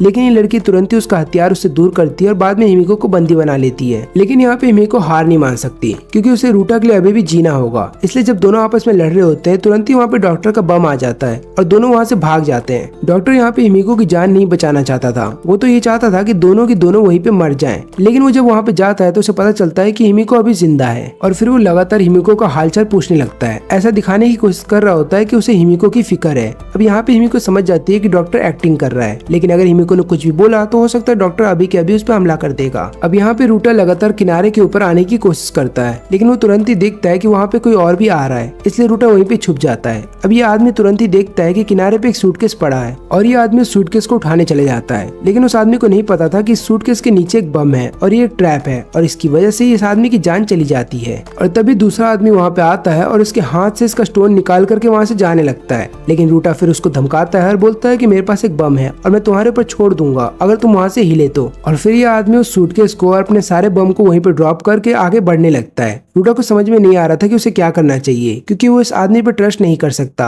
हो सकता है उस आदमी ने वहाँ पे कोई ट्रैप बिछा के रखा हो। रूटा इस आदमी का हाथ भी चेक करता है, क्योंकि रूटा को ऐसा लग रहा था कि हो सकता है उसके पास कोई ऐसा बम हो जिसका कंट्रोल उसके हाथ में हो, लेकिन उसके हाथ में भी कुछ नहीं होता। इसके बाद रूटा चला जाता है सूटकेस के पास, लेकिन ये आदमी के हाथ में कोई रिमोट नहीं था बल्कि इसके मुंह में था और ये तुरंत ही रिमोट का बटन दबा देता है, जिसके बाद वहाँ पे एक ब्लास्ट होता है और इस आदमी को ऐसा लगता है कि इसने रूटा की जान ले ली है, इसलिए अपना रेडार ऑन करता है चेक करने के लिए, लेकिन रूटा अभी भी जिंदा होता है। और इन दोनों की फाइटिंग देखने के बाद इस आदमी को बहुत मजा आ रहा होता है। ये आदमी बोलता है कि दोनों के पास अभी इतने स्टोन्स कलेक्ट हो गए हैं कि अगर ये दोनों एक दूसरे की जान ले लेते हैं तो इस आइलैंड से बाहर निकल सकते हैं। अब यहाँ पे रूटा तुरंत ही और सारे बम फेंकने लगता है उस आइलैंड के ऊपर। रूटा ऐसे जानबूझ के करता है क्योंकि रूटा को ऐसा लगता है कि अगर यहाँ पे बहुत ज्यादा धुआं हो जाएगा तो उस धुएं की आड़ में वो सूटकेस को लेके वहाँ से भाग सकता है। लेकिन यह आदमी रूटा पे हमला नहीं करता, बल्कि वो तीसरे आदमी के पास चला जाता है ताकि उसके फायर बम को अपना बना सके और फिर उसके बाद वो लगातार रूटा के ऊपर फायर बम से हमला करने लगता है। और यहाँ पे रूटा के पास कोई चारा नहीं होता, लेकिन अपने आप को बचाने के लिए वो पानी के अंदर कूद जाता है। अब यहाँ पे रूटा को छुप करके देखना होता है कि वो आदमी किस तरीके से सूटकेस को लेके जा रहा है और यहाँ पे रूटा कुछ भी नहीं कर सकता। लेकिन यहाँ से जाने से पहले ये आदमी रूटा को उसके नाम से पुकारता है और इसके बाद रूटा सोच रहा होता है कि इस आदमी को मेरा नाम कैसे पता, और इस चीज के बारे में रूटा उस आदमी से पूछता भी है, लेकिन वो आदमी रूटा को कुछ भी नहीं बताता और वहाँ से चला जाता है। फिर रूटा जब किनारे के ऊपर आता है तब वो देखता है कि वहाँ पे कीरा भी है और कीरा बताता है कि मैंने तुम दोनों का फाइट देखा और देख करके मुझे मजा आ गया। मैं भी चाहता हूँ कि मैं तुम्हारे साथ फिर से फाइट करूँ और मैंने अपने बम भी वापस ले लिए हैं, क्योंकि तुम इन बम का इस्तेमाल नहीं कर पाओगे जब तक मैं नहीं मर जाता। अब यहाँ पे रूटा बहुत ज्यादा थक जाता है और वहीं पे बेहोश हो जाता है। जब उसको होश आता है तो देखता है कि हिमिको और डॉक्टर भी वहीं पे हैं। अब वो डॉक्टर को बोलता है कि मैं सूटकेस को नहीं बचा पाया। डॉक्टर बोलता है कोई बात नहीं, लेकिन मन में ही डॉक्टर गाली दे रहा होता है रूटा को और सोचता है कि काश सूटकेस के पीछे मैं गया होता तो शायद मैंने सूटकेस को बचा लिया होता। फिर अपने हाइड आउट पे वापस आने के बाद रूटा लगातार यही सोच रहा होता है कि उस आदमी को मेरा नाम कैसे पता। लेकिन तभी रूटा को एक और बात याद आती है। उसको अपने पुराने दोस्त के बारे में एक बात याद आती है जो कि उसी की तरह दिखता था जिस आदमी से उसने अभी फाइट किया था, और उस दोस्त का नाम था ओडा। अब ओडा और रूटा बहुत ही अच्छे दोस्त थे और दोनों एक दूसरे के साथ हर बातें शेयर करते थे। तब एक दिन रूटा बताता है कि मुझे एक लड़की पसंद है, तो ओडा बोलता है कि जा करके कन्फेस कर दो, लेकिन रूटा इसके लिए तैयार नहीं था। फिर एक दिन उसे पता चलता है कि जिस लड़की को वो पसंद करता है वो रो रही है और इसके पीछे का कारण ओडा है। और रूटा को एक बात ये भी पता चलती है कि ओडा और वो लड़की एक साथ सो चुके हैं, और इस बात पे रूटा को बहुत ज्यादा गुस्सा आ जाता है और वो लगातार ओडा को पीटने लगता है। इन दोनों की फाइट के बाद दोनों को स्कूल से निकाल दिया जाता है कुछ दिनों के लिए, लेकिन रूटा परमानेंटली स्कूल जाना छोड़ देता है और उसको सुनने में यह आता है कि ओडा ने खुद का एक क्लब खोल दिया है। लेकिन यहाँ पे रूटा अब ये सोच रहा होता है कि उसे एक बार अपने दोस्त से पूछना चाहिए था कि सच्चाई क्या है। और यहाँ पे रियोटा अब कंफर्म हो जाता है कि जिस आदमी से उसने आज लड़ाई की थी उसका नाम ओडा है। अब यहाँ पे डॉक्टर को इन लोगों के साथ अपना खाना बांटना पड़ता है। तो डॉक्टर ये बात सोचता है कि उसे कैसे भी करके इनका स्टोन लेना है और यहाँ से निकलना है, क्योंकि अगर वो इनके साथ रहा तो वो भी मारा जाएगा। अब यहाँ पे हम देखते हैं कि रूटा लगातार खाने की कोशिश कर रहा था और खिला भी रहा था अंकल टेरा को, लेकिन अंकल टेरा कुछ भी खाना नहीं खाते। तब यहाँ पे रूटा बोलता है डॉक्टर से कि क्या हो गया इन्हें। डॉक्टर बताते हैं कि उस छिपकली के वेनम की वजह से इनका जो स्पीड रिकवरी है वो नहीं हो पा रहा है। फिर यहाँ पे रूटा बोलता है हिमिको को कि तुम्हें याद है ना कि जिस लड़की से हम मिले थे जिसका एक हाथ कटा हुआ था, उसके घर के अंदर काफी सारे मेडिसिन रखे हुए थे, तो मैं जाता हूँ वहाँ से मेडिसिन लेकर के आता हूँ और मैं डॉक्टर को भी अपने साथ लेके जाऊंगा। लेकिन यहाँ पे हिमिको को ट्रस्ट नहीं था डॉक्टर के ऊपर। उसको ऐसा लगता है कि कहीं रास्ते में डॉक्टर ने हमला कर दिया रियोटो पे तो रियोटो क्या करेगा, इसलिए हिमिको बोलती है कि मैं भी साथ में चलूंगी। और यहाँ पे ये लोग फिर से टारा को अकेले छोड़ जाते हैं। अब रास्ते में हिमिको बोलती है कि मुझे डॉक्टर के ऊपर ट्रस्ट नहीं है, लेकिन यहाँ पे रियोटो बोलता है कि हमें उस पर ट्रस्ट करना होगा क्योंकि उसने अपना खाना हमारे साथ शेयर किया है और ऊपर से उसने टारा की जान भी बचाई है। फिर जैसे ही तीनों उस जगह पे पहुंचते हैं तब यहाँ पे ये आदमी बोलता है कि तुम्हें इस जगह के बारे में कैसे पता चला। तो ये दोनों बताते नहीं उसको लेडी के बारे में, बल्कि ये बोलते हैं कि हम दोनों यहाँ पे पहले आ चुके हैं और इस जगह के अंदर आते ही डॉक्टर को पता था कि मेडिसिन वाला सेक्शन कहाँ पे है, इसलिए तुरंत ही वो वहाँ पे जा करके मेडिसिन कलेक्ट करने लगता है। अब जैसे ही वहाँ पे रूटा आता है तो डॉक्टर बोलता है कि मैंने सुन लिया था कि हिमिको मेरे बारे में क्या बोल रही थी, लेकिन मुझे पता है कि तुम मुझ पर ट्रस्ट करते हो, इसलिए मैं चाहता हूँ कि तुम ये सूटकेस को अपने पास रखो। लेकिन इसके थोड़ी देर बाद ही हिमिको तुरंत ही चिल्लाते हुए बोलती है रूटा से कि उस सूटकेस को अपने पास मत रखना क्योंकि उस सूटकेस के अंदर बम है। लेकिन डॉक्टर फिर बोलता है कि बहुत देर हो गई है और तुरंत ही डॉक्टर उस बम का बटन दबा देता है। इसके बाद डॉक्टर हिमिको की तरफ बढ़ रहा होता है ताकि उसकी जान ले सके, लेकिन तुरंत ही वो लेडी भी वहाँ पे आ जाती है और वो तुरंत ही डॉक्टर के ऊपर हमला कर देती है और ये डॉक्टर इस लेडी को देखते ही पहचान जाता है कि ये लेडी कौन है। अब हम देखते हैं 10 मिनट पहले का सीन जहाँ पे हिमिको उसी लेडी से मिलती है और पूछती है मेडिसिन के बारे में। तभी लेडी बताती है कि उस जगह पे केवल एंटीबायोटिक्स और पेन किलर ही बचे हैं और बाकी सारी दवाई उस जगह पे है। तभी उन दोनों का नजर जाता है डॉक्टर के ऊपर और यहाँ पे हिमिको देख लेती है कि डॉक्टर उस सूटकेस के अंदर बम रख रहा है और ये लेडी भी देख लेती है उस डॉक्टर को और इसके बाद हिमिको जा रही होती है ताकि वो रियोटा की जान बचा सके, लेकिन तब तक बहुत देर हो जाती है। उसके बाद ये लेडी बोलती है कि मैं तुम्हारी जान बचा सकती हूँ, लेकिन अब मेरे अंदर इतनी हिम्मत नहीं है कि मैं उस डॉक्टर से और लड़ सकूं। लेकिन तभी डॉक्टर इन दोनों को बाहर बुलाता है। अभी लेडी गुस्से में आकर के बाहर तो निकल आती है, लेकिन डॉक्टर ने उस जगह पे एक बम प्लांट कर रखा था और जैसे वो लेडी बाहर आती है वो बम वहीं पे फट जाता है और उसकी वजह से उस लेडी की वहीं पे जान चली जाती है। इसके बाद ही डॉक्टर हिमिको की तरफ बढ़ रहा था उसकी जान लेने के लिए, लेकिन यहाँ पे उसकी जान लेने से पहले वो हिमिको को बोलता है कि तुम चाहो तो मेरे साथ स्टोन मिलकर के कलेक्ट कर सकती हो और बाद में हम दोनों यहाँ से बाहर चले जाएंगे। लेकिन हिमिको यहाँ पे डॉक्टर की कोई बात नहीं मानती और डिसाइड कर लेती है कि वो भी अपनी जान दे देगी। फिर इसके बाद डॉक्टर रूटा का बम इस्तेमाल करता है यहाँ पे हिमिको की जान लेने के लिए, लेकिन वो बम हिमिको की बॉडी से टकरा करके वापस आ जाता है, जिसके बाद डॉक्टर समझ जाता है कि रूटा अभी जिंदा है और तभी रूटा इन दोनों के सामने आता है। फिर रूटा बताता है कि जब डॉक्टर ने मेरे को सूटकेस दिया था वो तुरंत ही भागने लगा था, जिसके बाद मैं समझ गया था कि सूटकेस के अंदर जरूर बम होगा, इसलिए मैंने सूटकेस को तुरंत फेंक करके कहीं छुप गया था। लेकिन यहाँ पे डॉक्टर समझ जाता है कि रूटा से तुरंत नहीं जीत सकता क्योंकि यहाँ पे डॉक्टर के पास जो बम है उनको चलाने के लिए रिमोट का इस्तेमाल करना होता है, इसलिए फिर डॉक्टर वहाँ से भागने लगता है और वो लगातार कोशिश कर रहा होता है कि रूटा उसके ट्रैप में फंस जाए और तुरंत ही रूटा उस जगह पे खड़ा हो जाता है जहाँ पे डॉक्टर ने एक बम छुपा के रखा था।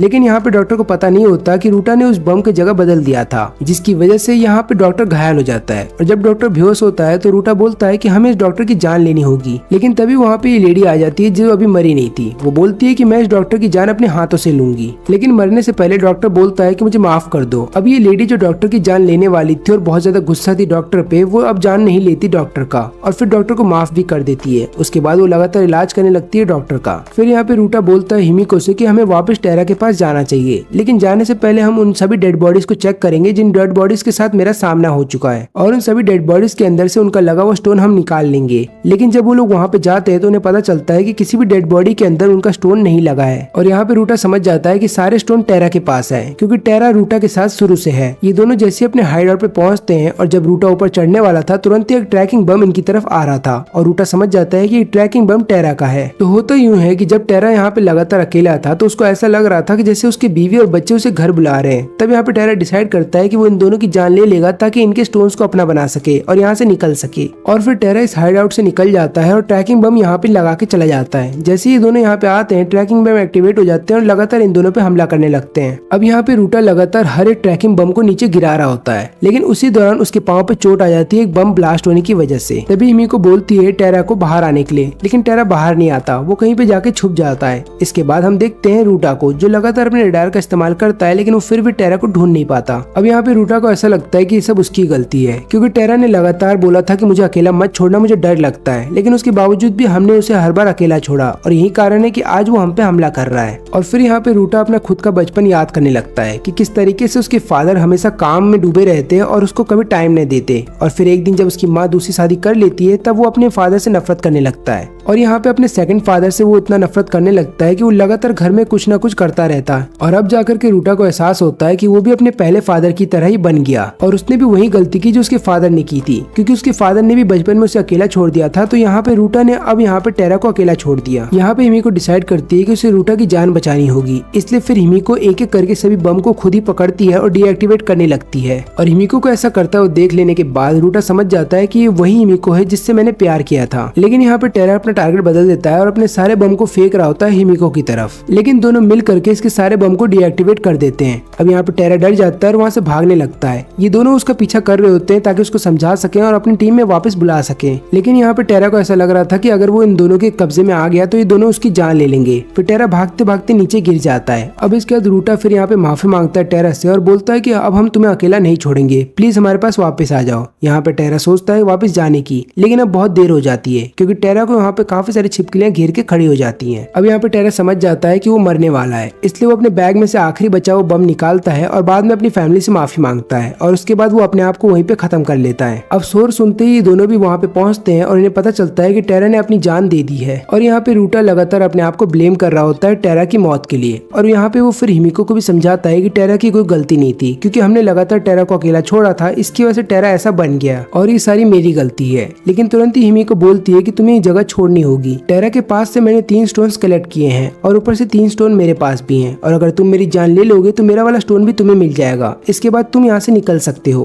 क्योंकि अगर मैं यहाँ से बच के निकल भी गई तो मेरा कोई नहीं है उस दुनिया में, और ऊपर से मैं चाहूंगी कि तुम जिंदा बच के निकल जाओ। और ऊपर से तुमने मेरी कई बार जान बचाई है, तो मैं यही चाहती हूँ कि अब तुम सही सलामत यहाँ से निकल जाओ। वैसे तो मैं चाहती थी तुम्हारे साथ अपनी पूरी जिंदगी बिताना, लेकिन अगर मेरे को मरना हो तुम्हारी जिंदगी बचाने के लिए तो मैं मर जाऊंगी, इसलिए मैं चाहूंगी कि तुम मेरी जान अभी के अभी ले लो। लेकिन रूटा ऐसा करने से मना कर देता है। वो बोलता है कि हम दोनों एक साथ यहाँ पे सारे स्टोन्स कलेक्ट करेंगे और फिर हम दोनों एक साथ यहाँ से निकलेंगे। और इतना बोलने के बाद दोनों एक दूसरे को किस करते हैं। अब यहाँ पे रूटा कुछ और भी करना चाहता था हिमिको के साथ, लेकिन हिमिको इसके लिए तैयार नहीं थी, क्योंकि हिमिको के साथ जो चीज पास्ट में हुई है उसकी वजह से हिमिको अभी भी डर रही थी। इसलिए रूटा बोलता है कि मैं तुम्हें किसी चीज के लिए फोर्स नहीं करूंगा, मैं तो बस इतना चाहता हूँ कि हम दोनों यहाँ से जल्द बाहर निकल जाएं। और इसके बाद दोनों एक दूसरे को गले लगाते हैं। अब हम देखते हैं गेम के ऑर्गेनाइजर्स को, जो लगातार हेलीकॉप्टर में बैठे जा रहे होते हैं क्योंकि इन्हें वापस आइलैंड पे जाना है और इन लोगों को आइलैंड पे जा करके इनका कुछ कीमती सामान वापस लेकर के आना है। लेकिन अभी के लिए तो बाकी सबको लगातार फाइट करते रहना होगा ताकि वो लोग अपने घर जा सकें। और इसी के साथ ये एनिमे यहीं पे खत्म होता है। अगर इस एनिमे का कोई सेकंड सीजन आता है तो मैं उसको भी एक्सप्लेन कर दूंगा।